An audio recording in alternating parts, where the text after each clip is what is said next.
Assalomu alaykum hurmatli televizor ko'ruvchilar. Uyg'ur televiziyasining kundalik xabarlarini ko'rishinglarni qarshi olamiz. Kanadadagi ommaviy tashkilotlar Trudeau hukumatining Xitoy amaldorlarini jazolashini talab qilish harakatini boshladi. Uxanda bayqalgan SARS tipidagi gumonliq o'pka yollig'ining tarqalish nisbati nihoyat yuqori bo'lmoqda. Ozarbayjon Baku 20 yanvar qatl omini xotirladi. Londonda Misr prezidenti Sisiga qarshi namoyish o'tkazildi. Tövəndə diqqətinizə xəbərlərimizin təfsili məzmunları bolsun. Kanadadakı ommaviy tashkilotlar Trudeau hukumatining Kanada Magnitsky qonunini ishga solib, Hong Kong, Tibet va Sharq Turkistonda kishilik huquqini dafsanda qilayotgan Xitoy amaldorlarini jazolashni talab qilish harakati boshlagan. Kanadadagi Yarshar xabarlari televiziya kanalining 19 yanvar kunidagi xabarda bayon qilinishicha, mamlakat xarakterlik bu harakat 19 yanvar kuni Torontodagi Shimoliy York ommaviy markazida boshlangan. Kanadadagi kishilik huquqini qo'g'duvchilar 2017-yili ma'qullangan Kanada Magnitsky kishilik huquq qonunini ishlatib, Sharq Turkistondagi kishilik huquqini dafsanda qilayotgan Xitoy amaldorlarining jazolashini talab qilib kelgan bo'lsa-mu, lekin Trudeau hukumati hozirgacha mazkur qonunni ishga solib boqmagan edi. Mazkur xabarda 19 yanvar kuni o'tkazilgan Shimoliy York ommaviy markazidagi faoliyatga qonun sohasidagi mutaxassislar va Kanadadagi Hong Kong, Tibet, Uyg'ur tashkilotlarining vakillarining qatnashganligi bildirilgan. Kanada Magnitsky kishilik huquq qonunida dunyoning har qaysi joylarida kishilik huquqini dafsanda qiluvchilarga qarata pul muomala, savdo sayohat embargosi yurgizish qatorliq bir yurish tadbirlar belgilangan. Kanadadagi McDonald Laurier ommaviy siyosat institutining advokati Marcos Golkar Yarshar xabarlariga so'z qilib, agar embargo qo'yilsa, bu shaxslar, amaldorlar va kishilik huquqini dafsanda qiluvchilarning Kanadada pul saqlashiga yo'l qo'yilmasligi, agar pul saqlagan bo'lsa, musodir qilish kerakligi, sayohat qilishga yo'l qo'ymaslik kerak deganlarni bildirgan.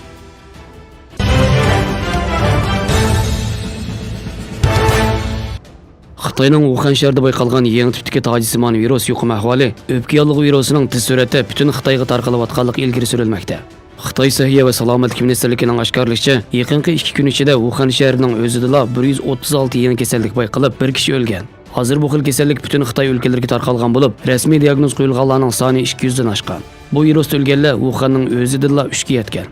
Sog'liq va salomatlik komiteti 20 yanvar kuni e'lon qilgan uchurda navbatda Wuhan shahrida jami 198 kishi bu virusdan yuqumlanganligi, ulardan 170 kishining doktorxonada ekanligini bildirgan. BBC'ning 18 yanvar kuni bergan xabarda mutaxassislarning bu virusdan yuqumlanganlar 1700 ga yetib borganligini faraz qilayotganligi ilgari surilib, Beijing, Guangdong qatorliq joylarda bayqalgan.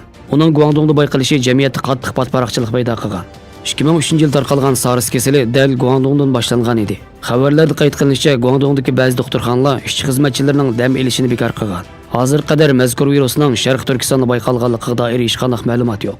Faqat ba'zi Xitoy hukumat taratqullarining 20 yanvar kunidagi xabarlarda Xitoy Yezigilik ministrligining Manas noyasidagi Lanjuan yesining tabiiy qo'g'dash rayonidagi Yova Aqulada qush sukumi bayqalganligini e'lon qilganligiga doir uchurlar berilgan.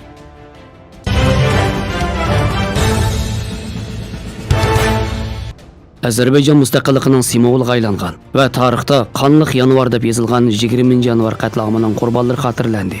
1990-yil yuz bergan qatl-omda jonidan ayrilganlarni xotirlash uchun Baku shehidlar qabristonligiga yig'ilib, qabrlar oldiga gul qo'yildi va duolar o'qildi. Prezident İlham Aliyev davlat arkanlari bilan qabristonlikda o'tkazilgan marosimga qatnashdi. Marosimda Ozarbayjon milliy marshi o'qilib, İlham Aliyev abadiy otash munoriga gulchambarak qo'ydi. Ozarbayjon xalqi barliq shehidlar uchun 1 minut sukut tuturdi. Bu jarayonda dengiz sohildagi paraxotlar, metro poyezdlar va avtobuslar düdük çaldı. 1990-yilning boshlarida Armanlarning eshib bo'lgan zamin talablariga va sobiq Sovet ittifoqiga norozilik bildirgan Ozarbayjon xalqi Bakuning ozodlik maydonida to'planib, uzungacha yig'ilish o'tkazdi. 20 yanvar yig'ilishini tarqatib etish uchun Bakuning o'xshamagan joylariga kirgan 26 ming kishilik Sovet qizil armiyasi ayollar va kichik bolalarni o'z ichiga olgan 147 fuqaroni qirg'in qilib, yuzlarcha kishini yardar qilgan. Şehitler 100 minglarcha kishining qatnashishi ostida ko'z yoshlar ichida gul chechaklar bilan bugungi kunda Shehitlar xiyoboni deb atalgan qabristonlik yerlik qo'yilgan. Ozarbayjon xalqi 30 yildan buyon har yili 20 yanvarda qo'llarida 20 yanvar qurbonlarining simvoliga aylangan qizil qalam pullarni ko'targunicha shehid zorliqqa kelib marosim o'tkazib kelmoqda.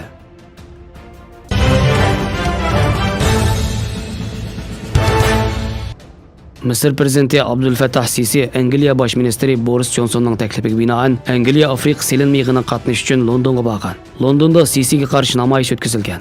Yig'in o'tkazilayotgan mehmon saroyining oldida Misr inqilob kengashining chaqiriqi bilan yig'ilgan namoyishchilar Sisiga ham Jonsonga qarshi lozinkalarni ko'tarib shu ortolab namoyish qilgan. Namoyish jarayonida Misr inqilob kengashining boshlig'i doktor Maha Azam Anadolu agentligi bergan bayonotida barliq erkin misrliklar Sisining bu yerda mavjud bo'lishiga qarshi to'planganligini, general Sisining bir qotil ekanligini, turmada Misrning xalq tarafidan saylangan tunji prezidenti Muhammad Mursi duchor bo'lgan qiyin qistoqlarni markaziy poytaxt Londonda turishliq xalqaro adliya uyushmalarining hujjatlari bilan isbotlab chiqqanligini eskartib, bu qiyin qistoqlar Sisining ma'lumoti ostida ilib berilganligini, xalqaro qonunga binoan Sisining Angliyada nazoratga ilinishi lozimligini bildirgan. Misrning xalq tarafidan saylangan tunji prezidenti Muhammad Mursi 2013-yili Sisi tarafidan ilib berilgan harbiy siyosiy o'zgarish bilan og'dirib etilgan. Xabarlarimizni ko'rganingizga rahmat. Ko'rishguncha omon bo'linglar. Xayr xo'sh. Allohga omonat.